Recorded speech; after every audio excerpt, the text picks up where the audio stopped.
At the bank vault, my daughter said, with a voice so sweet and poisonous that even the marble floor seemed to absorb it. Her name's not on it.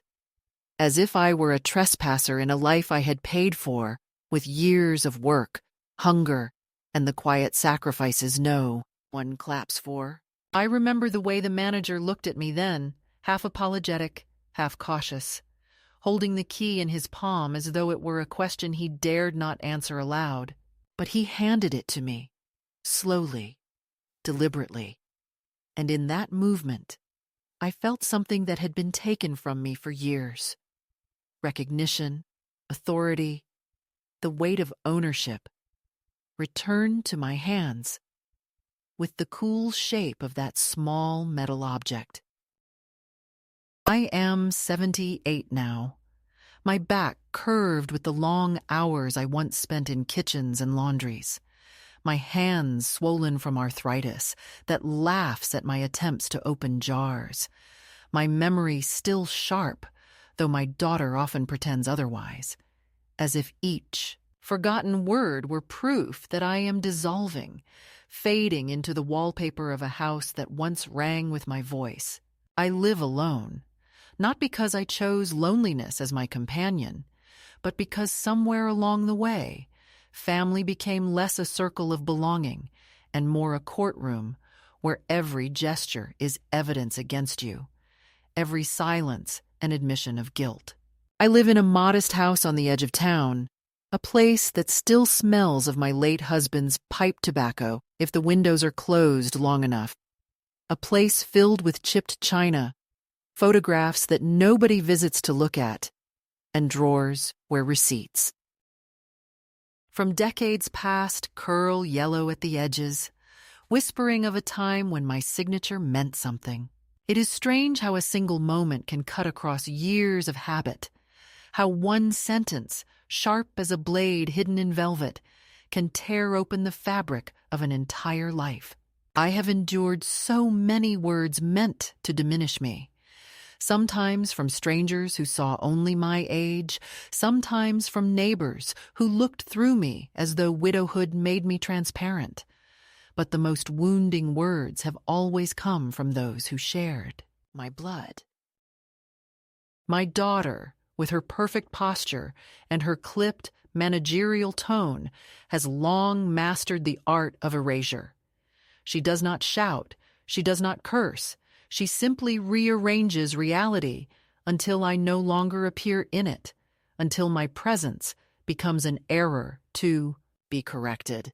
I raised her in a house where the cupboards were never bare, even when I skipped meals to ensure that, where I stayed up, nights sewing dresses and patching uniforms, where I stood in lines at clinics, at schools, at government offices, so that her path would be smooth and straight. And yet here she was, in the cold sterility of a bank vault, denying my name, my existence, my claim, as though I were an imposter who had wandered in from the street. That morning, I had dressed carefully, though no one noticed. I wore my dark green coat, the one I bought 20 years ago with the first bonus I ever earned at the laundry, a coat that has outlasted jobs, mortgages, even marriages. I brushed my thinning hair back into a bun, fastened the brooch my husband once gave me on our 30th anniversary, and told myself that dignity is a matter of preparation, that if you present yourself with care, the world cannot entirely dismiss you. But dignity, I learned, is fragile in the face of family ambition. As soon as we entered the bank, I felt the performance beginning. My daughter walking 2 steps ahead as though I were her client, her voice pitched just loud enough for the clerks to hear when she said, "We need to sort this out for Mom. She gets so confused with the details." I said nothing then, because I have learned the economy of silence. When they are so certain of their script, your refusal to speak becomes a kind of disruption in itself. Still, When we sat in the polished, airless room with its beige walls and the faint hum of the air conditioning, I felt the tension gather like storm clouds. The manager, a man perhaps in his 40s, with hair thinning at the crown and a pen he twirled nervously between his fingers, placed the forms on the table. My daughter's hand shot out before mine, elegant, manicured, the kind of hand that has never scrubbed floors or chopped onions until the skin cracked. And she said, "Her name's not on it." She said it with finality, like a teacher correcting a child's mistake. And in that instant, I felt the years of invisibility press against my chest. But then he looked at me, not her, and handed me the key. And the silence that followed was the loudest sound I had heard in a long time. I do not think she expected him to do that, and perhaps that is why she stiffened, her lips tightening, her eyes flicking toward me with something almost feral beneath the gloss of civility. I wanted to tell her then that I knew what she was doing, that I had known for months. The gentle inquiries about my health, the unsolicited pamphlets about assisted living facilities that appeared on my kitchen counter, the subtle but persistent insistence that I let her handle the paperwork. All of it was part of a pattern. The same pattern many women of my age whisper about in waiting rooms and church pews, the quiet theft of agency, the slow redirection of property, the assumption that age is equivalent to incompetence. I could have spoken, could have confronted her right there. But instead, I closed my fingers around the key, felt its edges dig into my palm, and let the weight of it remind me that I was still here, still capable, still the rightful owner of my own history. I suppose introductions are meant to explain who one is, but at my age, who I am cannot be captured in the neat summaries people prefer. I am the daughter of a seamstress who never learned to rest, the widow of a man who believed that love was proven in labor more than in words, the mother of a woman who has decided that inheritance is more valuable than intimacy. I am also the keeper of memories that no one else wants. The afternoons spent canning peaches in a stifling kitchen, the winters when the only heat came from a stove I fed with wood I carried myself, the summers when my husband and I saved for a single trip to the seaside and returned sunburned but radiant. These things live in me, though to my daughter they are clutter, irrelevant, evidence of a past that embarrasses her new life of polished floors and leather-bound planners. So when she said, "Her name's not on it," I felt not only the insult of the moment, but the culmination of years in which my presence has been treated as negotiable, conditional, subject to revision. I wanted to laugh, though my throat was too tight, because my name has been on everything she has ever had, on the bills I paid, on the mortgage I guaranteed, on the college loans I signed, on the medical forms where I was the emergency contact. My name has been the invisible ink beneath every signature she has ever placed in her adult life. And now, when it mattered, she wished it erased. But the manager, perhaps sensing more than he understood, gave me the key, and with it, I regained not just access to a metal box in a sterile room, but a reminder that there are still places where my existence cannot be denied by a daughter's wish. That is who I am now, a woman who has been called unnecessary, inconvenient, even a burden, yet who holds a key, literal and metaphorical, to the truth of her own survival. And though I sit alone most nights, watching the light change on the walls of a house that has grown too quiet, I am not invisible, not yet erased. My name is still written, my hand still steady enough to claim it, and if I must begin my story anywhere, it is with that moment in the vault when they tried to write me out and failed, when I felt the cold metal press against my skin and remembered that I still belonged, that I still had the right to say, "This is mine, and I am still me." The defining moment, the moment that snapped the thread of illusion and left me staring at the frayed edges of my own family, happened right there in the cold heart of the bank, when the manager, with that professional carefulness that comes from a lifetime of dealing with disputes that simmer just beneath civility, confirmed that my name was indeed still attached, still present, still immovable, no matter how gracefully my daughter tried to dismiss me. It was not just about a key, nor about the rows of metal boxes lined up like coffins in the fluorescent-lit vault, nor even about the legalities that have always existed in a language deliberately crafted to be unreadable by ordinary people. It was about the unmasking of intent, about the moment when I realized that the child I had raised, the one whose tears I had wiped away with hands still raw from bleach water, had gathered her strength not to honor me, but to erase me.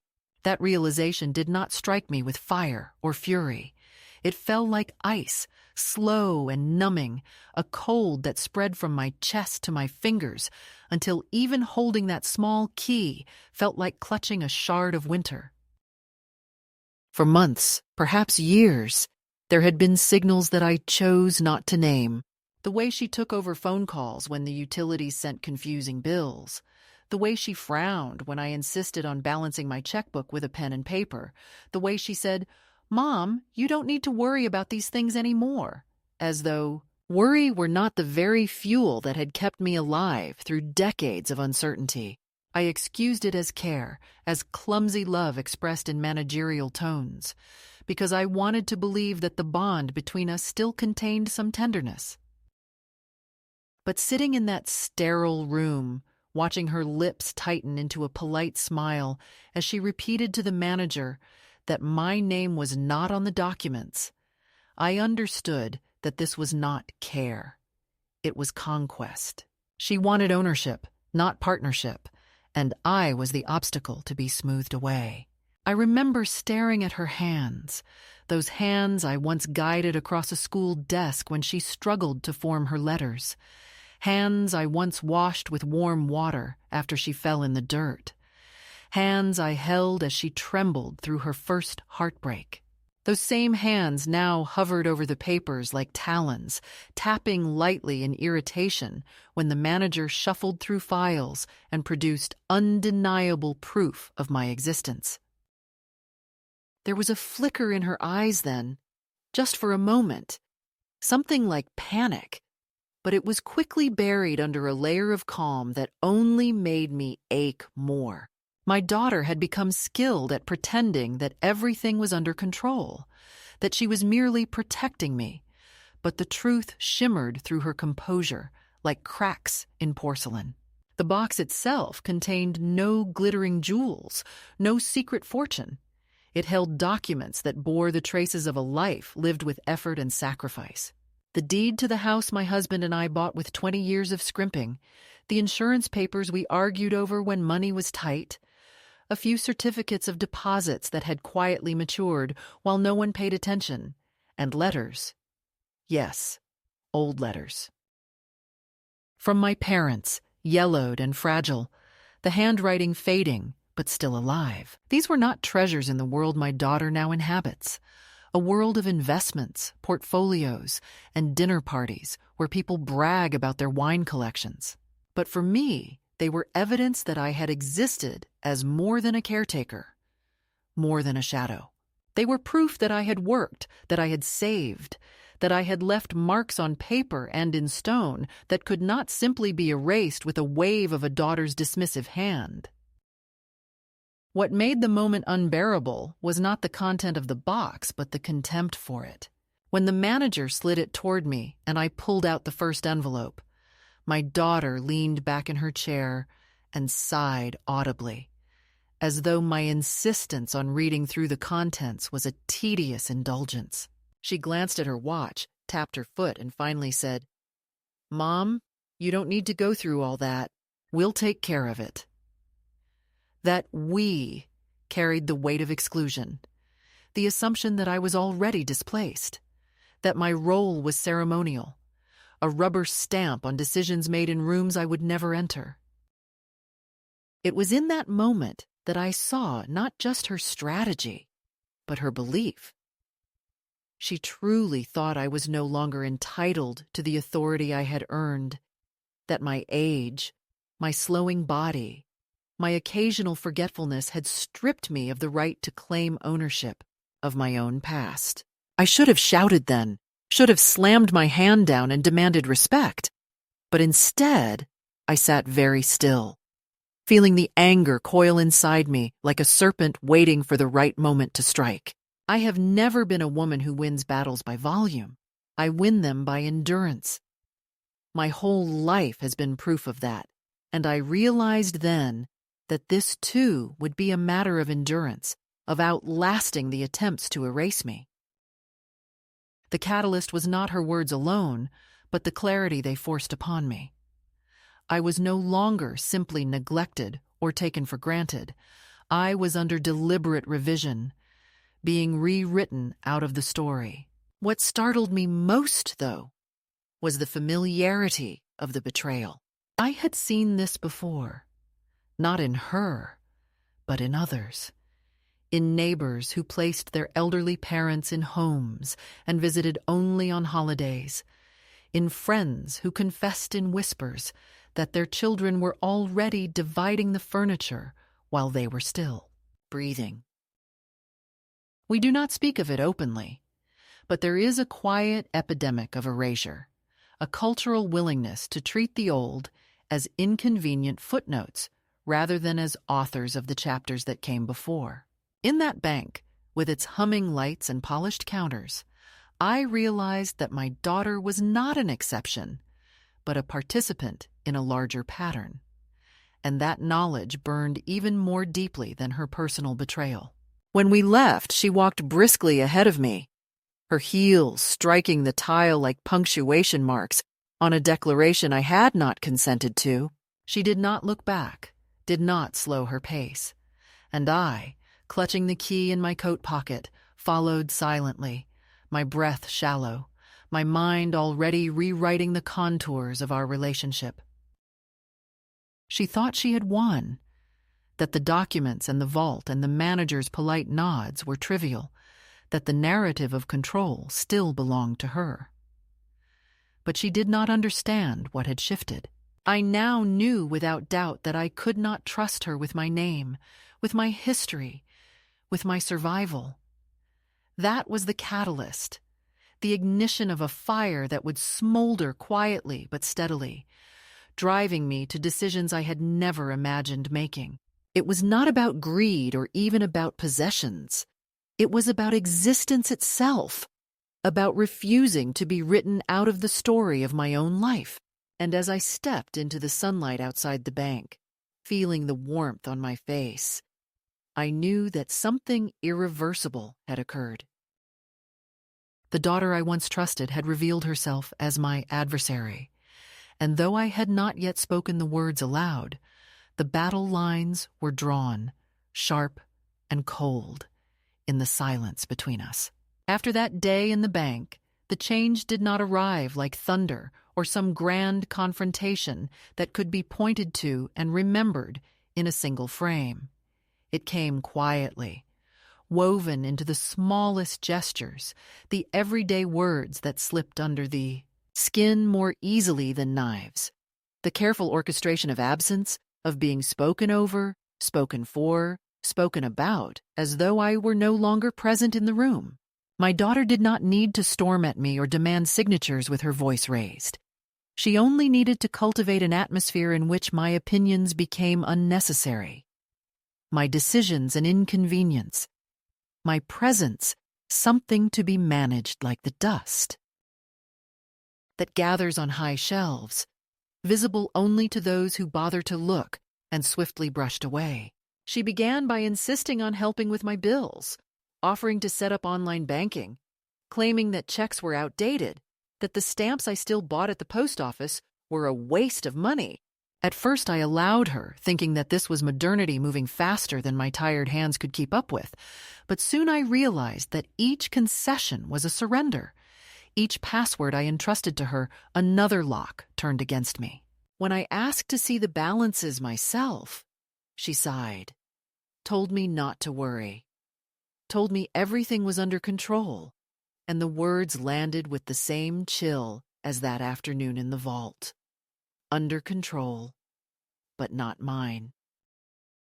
She began to visit less frequently, and when she did, it was always with an agenda. No longer the casual visits of a daughter who might sit for tea and ask about my garden or my sleep, but the brisk entry of a supervisor checking on an employee whose performance had begun to decline. She scanned my kitchen counters for unopened mail, asked whether I had remembered my prescriptions, frowned at the dust along the window frames as if my housekeeping were an indictment of my mental state. Once, when I proudly told her that I had sorted through my closet and donated clothes to the church, she looked at me with something between pity and irritation and said, "You really shouldn't be making those kinds of decisions alone, Mom." Imagine that, after 78 years of deciding which coat to wear, which meal to cook, which child to comfort, I was suddenly unfit to decide what to do with my own dresses.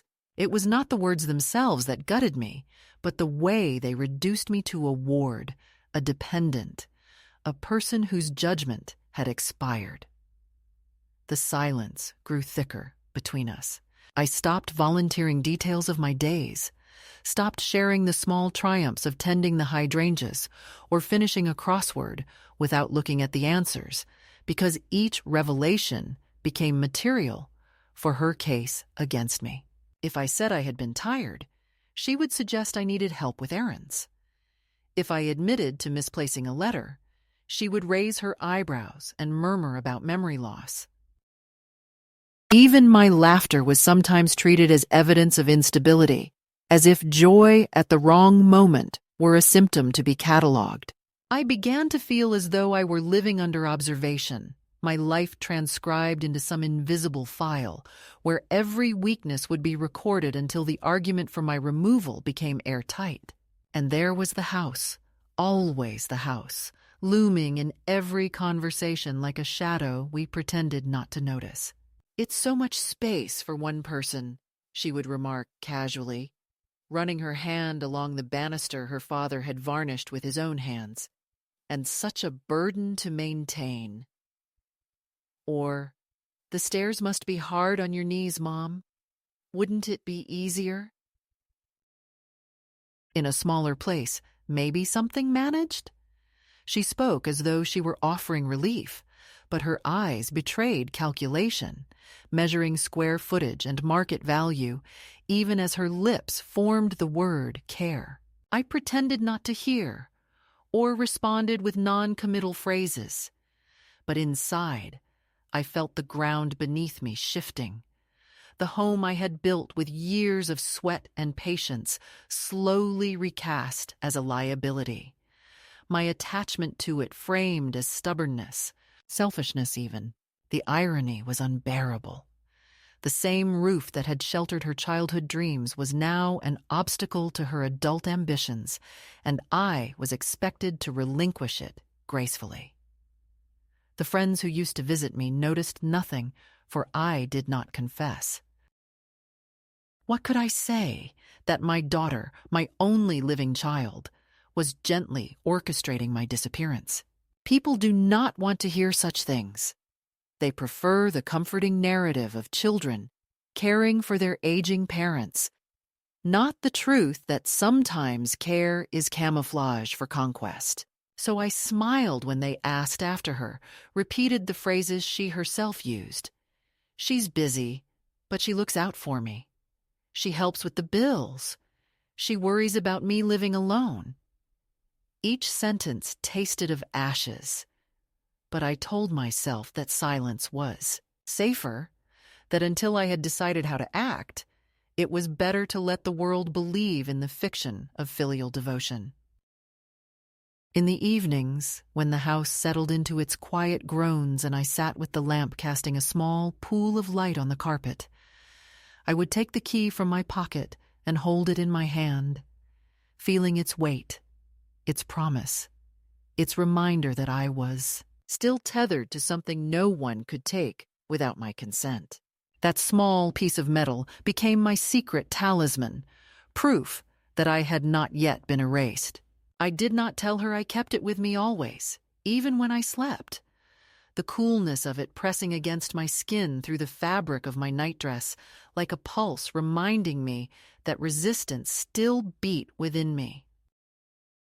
The first escalation was not a scream or a slammed door, but the slow tightening of her grip disguised as kindness, the way she rewrote our relationship until I was cast in the role of dependent while she took center stage as caretaker. It was the way she made decisions about my life in my presence as though I were absent. The way she spoke of the future as if my preferences were already irrelevant. And it was my growing realization that each of these small humiliations, tolerated in silence, was a stone laid on the path toward a destination I could not accept. I began to wake earlier, to write notes to myself in longhand, reminders that my mind was still sharp, that my memory was intact, that my agency was not yet extinguished. I began to collect receipts, to file papers, to make photocopies at the library, small acts of preservation that might one day stand as evidence if I were forced to prove that I was not incompetent, merely inconvenient. The walls of my life were closing in, and yet with each inch lost, a quiet defiance grew stronger. The first escalation was not hers alone, it was mine as well. The escalation of awareness, of suspicion, of a woman once willing to believe in the innocence of her child, now forced to reckon with the truth. I did not yet know what I would do, but I knew I would not go quietly. And in the long silence of those evenings, the ticking of the clock louder than ever, I whispered to myself words no one else would hear. I am still here. I am still mine. And they will not take me from myself. The shift did not come in a burst of rebellion, not in some cinematic gesture of slamming doors or shredding documents, but in something far quieter, an internal decision so small it might have gone unnoticed to anyone else. Yet to me, it was as though I had reached the edge of a long corridor and finally discovered a hidden door. I had lived for months under the weight of her hovering, each suggestion disguised as care, each question a veiled criticism, and I had grown used to the feeling of being evaluated, as though I were failing an exam, whose questions I had never agreed to answer. But one morning, when I stood at the kitchen counter with the light slanting across the sink and the taste of yesterday's tea still faint in my mouth, I felt something solid inside me stir, something that had not entirely withered. I realized I did not have to wait for her permission to breathe, that the key in my pocket was not just a reminder of what she had tried to take, but an invitation to act on my own terms. That morning, I placed the key on the table, laid my hand over it, and decided that I would no longer be a passive character in her narrative of decline. I began with small acts of reclamation. I walked to the library, a place she had dismissed as old-fashioned, and asked the young man at the desk to show me how to use the copy machine. He spoke quickly, almost impatiently, but I forced myself to memorize the steps, insert the paper, press the button, collect the duplicate. I spent the better part of an afternoon feeding documents through that machine. The deed, the insurance papers, the bank statements, even letters whose ink had long begun to fade. Each sheet that slid out felt like a duplicate of my existence, a record that said, she is real, she has rights, she is not to be erased. I carried them home in a plain brown envelope and hid them beneath the towels in the linen closet. A secret archive of my survival. It was a simple act, one no one would ever call revolutionary. But to me, it felt like I had quietly shifted the balance of power, that I was preparing for the day when her words would no longer be enough to dismantle me. I also began writing again, something I had abandoned long ago when life became a chain of duties strung too tightly together. I bought a notebook with a green cover, and each morning I sat at the kitchen table and filled its pages with memories. How my mother hummed as she mended clothes by lamplight. How my husband once built a swing for our daughter out of scrap wood. How I used to walk to work in shoes whose soles flapped open by the second mile. They were not elegant sentences, not the kind that would impress anyone, but they were mine, each word a reclaiming of space that she had tried to occupy with her careful revisions of me. Writing reminded me that I was not yet a relic to be catalogued, but a voice that could still inscribe itself on the world. The most decisive step came when I visited a lawyer, a man recommended by a woman from church whose own son had tried to maneuver her into a retirement facility. He was younger than I expected, with sleeves rolled to his elbows and an office that smelled faintly of coffee and dust. I felt almost foolish walking in, clutching my folder of papers, my hands trembling slightly. But when I sat down and explained in halting detail what had been happening, how my daughter was managing me into silence, how she had attempted to claim my name was missing, how I feared the slow erosion of my autonomy, he did not laugh, he did not dismiss, he simply nodded and began to write notes. He told me I was not alone, that such stories had become common, too common, and that the law still offered protections if I acted decisively. He helped me draft documents that clarified my wishes, that reaffirmed my ownership, that appointed no one, not my daughter, not her husband, as guardian of my affairs. I signed with a hand steadier than I expected, and when I walked out into the afternoon sun, I felt taller than I had in years. I did not tell her any of this, not yet. To reveal my preparations would have been to invite another battle, and I was not ready for open war. Instead, I carried my secret like a flame, cupped carefully against the wind, a source of warmth and courage. When she came by and asked, in her efficient tone, if I had thought more about moving into a smaller place, I simply smiled and said, "Not yet, dear." While inside, I repeated the truth. Never. Not by your design. She believed I was acquiescing, and that miscalculation gave me room to breathe, to plan, to continue weaving my quiet defenses. The shift was not only legal or practical, it was emotional. I stopped waiting for her approval, stopped yearning for the softness that had long since drained from her voice.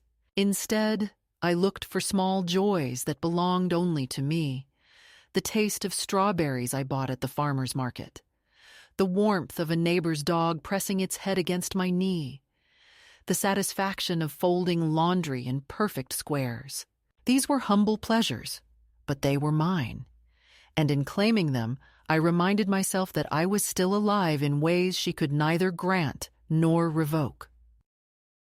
For years I had lived as though my value were measured in how useful I was to her, cooking, babysitting, providing money when needed.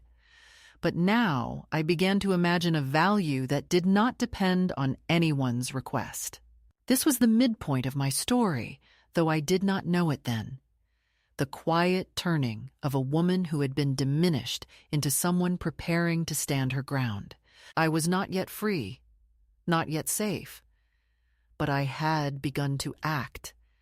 And in that action, I rediscovered something I thought I had lost forever. I was still capable of choice, still capable of defiance, still capable of shaping what remained of my life. and as I locked the envelope of copies in a drawer and smoothed the pages of my green notebook, I whispered to myself the truth that would carry me forward. They can only erase you if you hand them the eraser, and I am not ready to hand it over. It is a strange thing, how pressure builds not like a single blow that knocks you to the ground, but like a tide that keeps rising, an inch here, an inch there, until one day you realize the water has reached your throat and you can no longer pretend. It is only a trickle. After the visit to the lawyer and the quiet rituals of reclaiming my papers, I felt a fragile sense of security, a hidden strength that allowed me to endure my daughter's hovering without despair. Yet the past has a way of tightening its grip when it senses you slipping free, and soon her visits became sharper, her questions less like conversation and more like interrogation, her suggestions closer to commands. The second escalation began with her insistence that I see a new doctor, a specialist she had researched, someone who, she assured me, would really understand the challenges at your age. I did not want to go, but she pressed, making appointments, without asking, arriving at my door with a look of brisk determination that brooked no argument.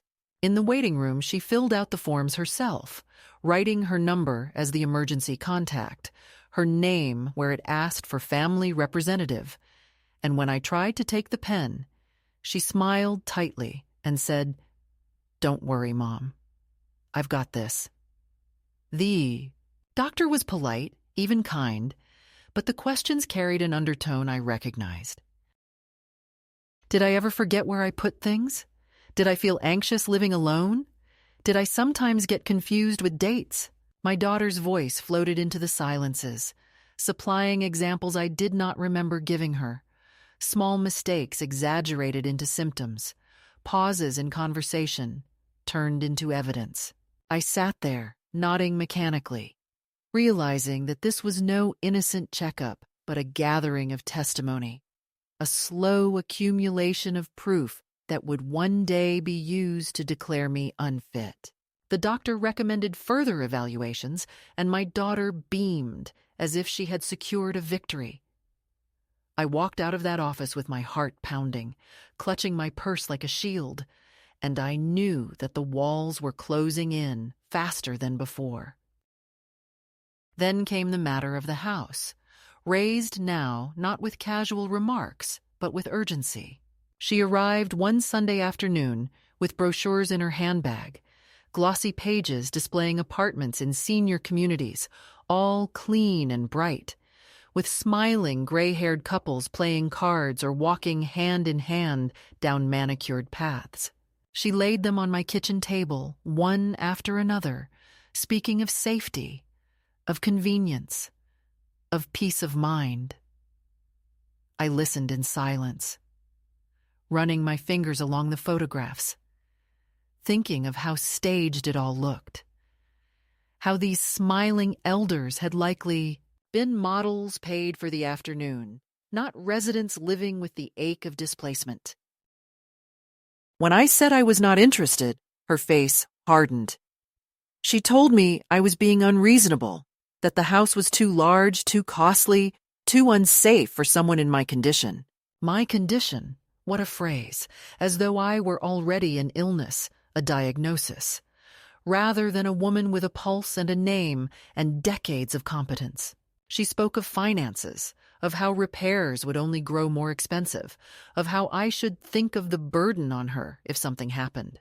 I wanted to ask when my life had become her burden, when the years of carrying her through childhood, through heartbreak, through her first fumbling years of adulthood, had been erased from the balance sheet, leaving only the cost of me, never the cost of what I had given. The pressure grew not only in words, but in the atmosphere of our encounters. She began to arrive unannounced, letting herself in with the spare key I had once given her out of trust. moving through my rooms with the proprietary air of someone inspecting property she intended to acquire. I would find drawers slightly open, papers shifted, cupboards rearranged.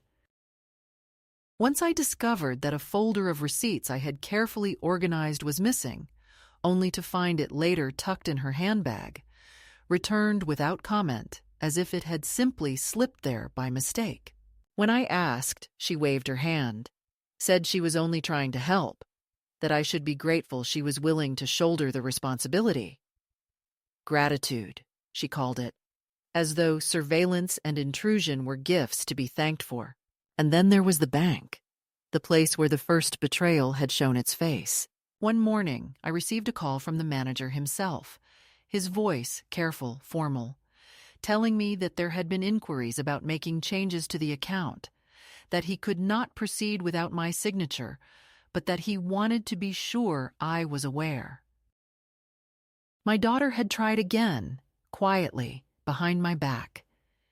I thanked him, hung up the phone, and sat for a long time in my kitchen chair, the envelope of copies pressed against my chest. It was proof enough that she would not stop, that her vision of my life ended, not with me at the center of it, but with me gently pushed aside, a relic stored in some bright facility, while she collected the inheritance of my silence. The second escalation was not only about her actions, but about the return of old wounds I thought I had buried. Her determination to erase me echoed other erasures I had endured. The times my husband dismissed my opinions on money because he said I was too emotional. The years when neighbors looked past me as though a woman who worked with her hands could not possibly understand larger matters. The countless moments when my labor was accepted, but my voice ignored. To be diminished by strangers was one thing, but to be diminished by the child I had once held against my chest was another entirely. The pain was doubled by memory, sharpened by love, betrayed. It was during this time that I began to notice the loneliness pressing in more acutely, not just the absence of her company, but the absence of allies. Friends my age were dying or moving away. The neighborhood was filled with younger families who waved politely but did not linger. And even at church, I felt increasingly invisible. When I spoke of my daughter, I used the same phrases of pride everyone expects, because to admit the truth would have been to invite disbelief, pity, or both.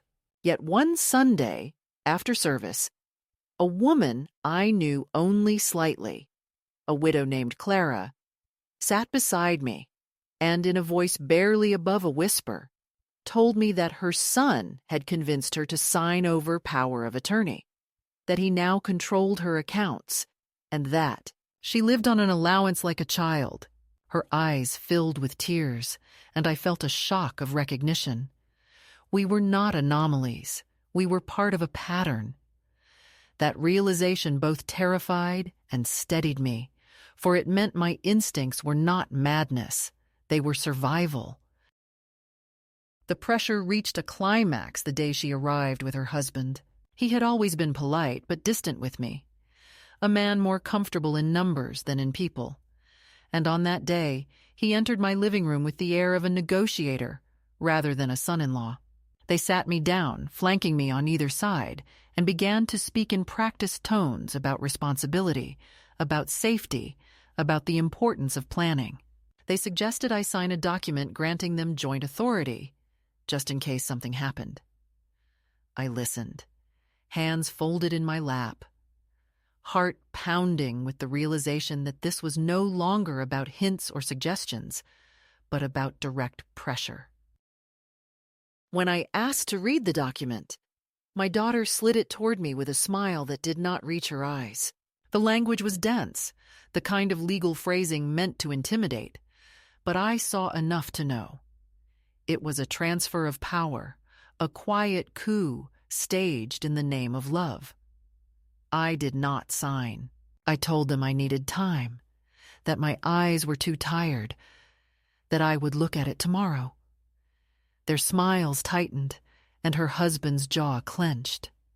but they said nothing more. When they left, I locked the door behind them and stood there for a long time, my hand on the knob, trembling not with fear, but with the magnitude of what I had just refused. It was a line drawn, invisible but absolute. They would come back, I knew, with more pressure, perhaps with more subtlety, perhaps with more force, but something in me had shifted. I was no longer a woman waiting passively for their next move. I was a woman with copies hidden in the linen closet, with legal papers signed in a young lawyer's office, with a voice that might still be fragile but was not yet silenced. The second escalation was their tightening grip, but it was also my deepening resolve.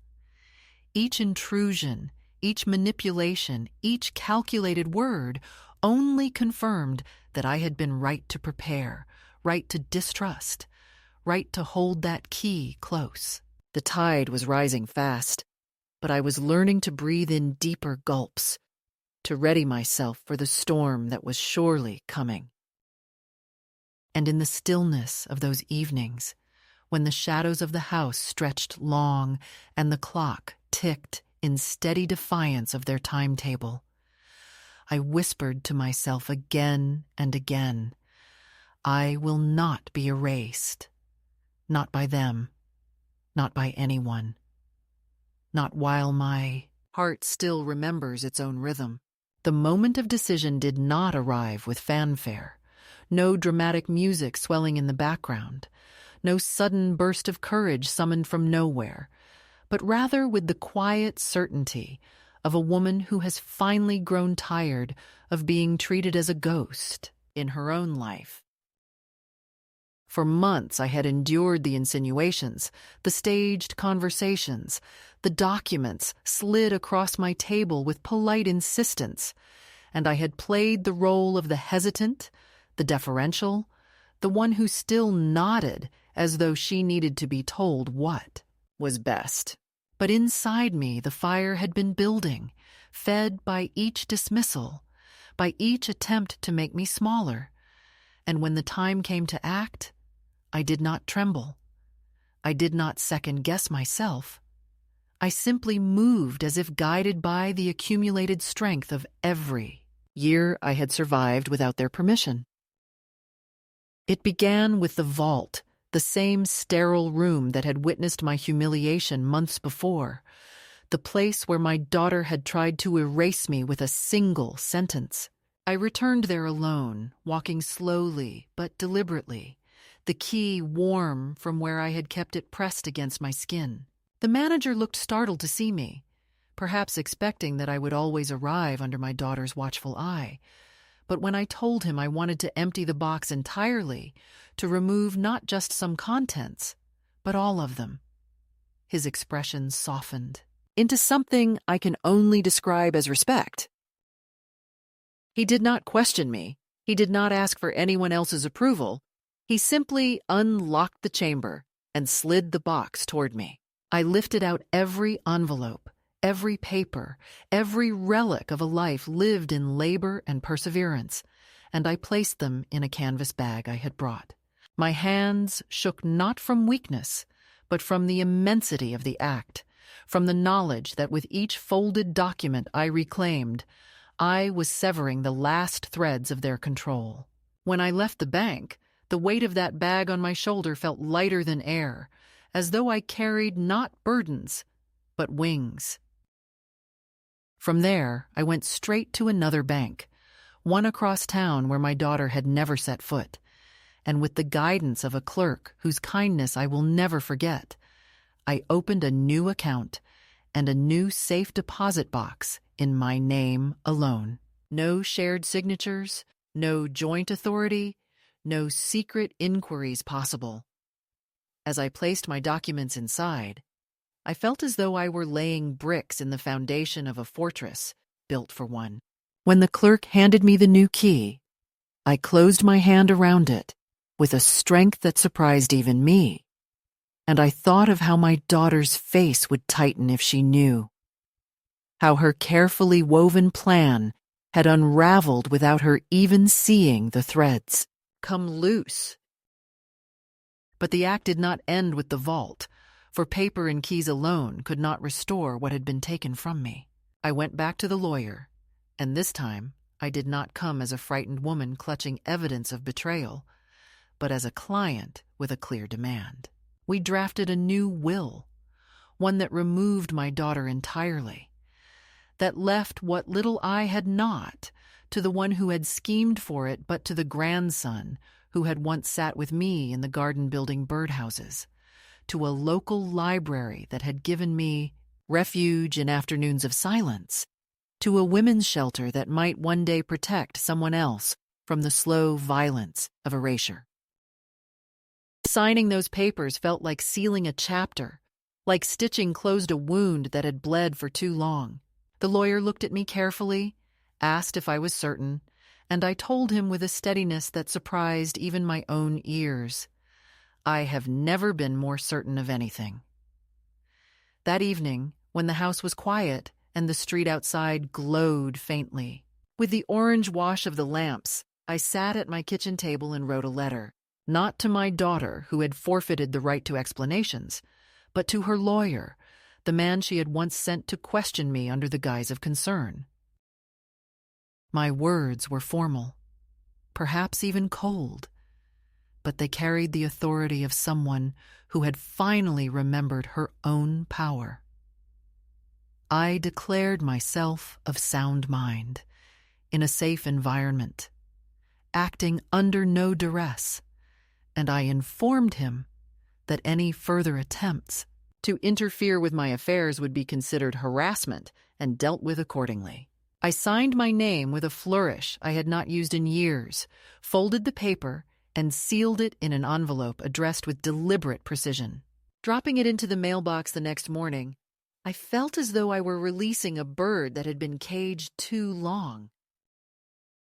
The culmination of it all was not merely in the documents or the locks, but in the quiet knowledge that I had taken irreversible steps.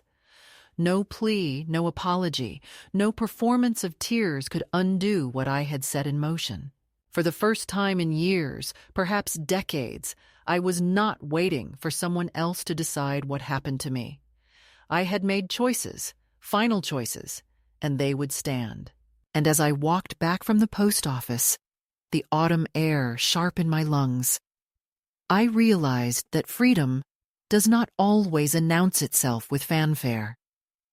Sometimes it arrives in the simple act of saying no, of refusing to sign, of carrying your name like a banner into the silence that once tried to swallow it.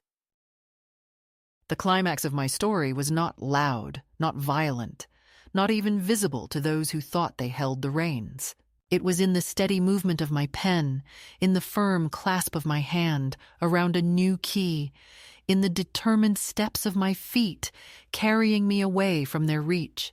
It was in the knowledge that they could no longer undo me, that their attempts at rewriting had been met with my own inscription, stronger, clearer, unerasable. I had chosen my life, my legacy, and my dignity, and in that choice, I had crossed a line that could never be uncrossed.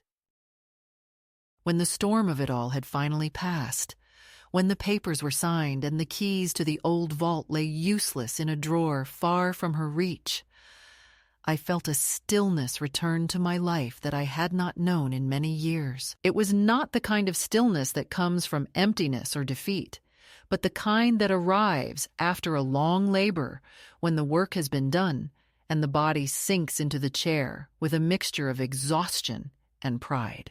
I sat in my kitchen one evening, the light fading into that soft lavender that comes just before darkness, and for the first time in months, I did not feel watched, evaluated, or cornered. The silence was not hostile anymore.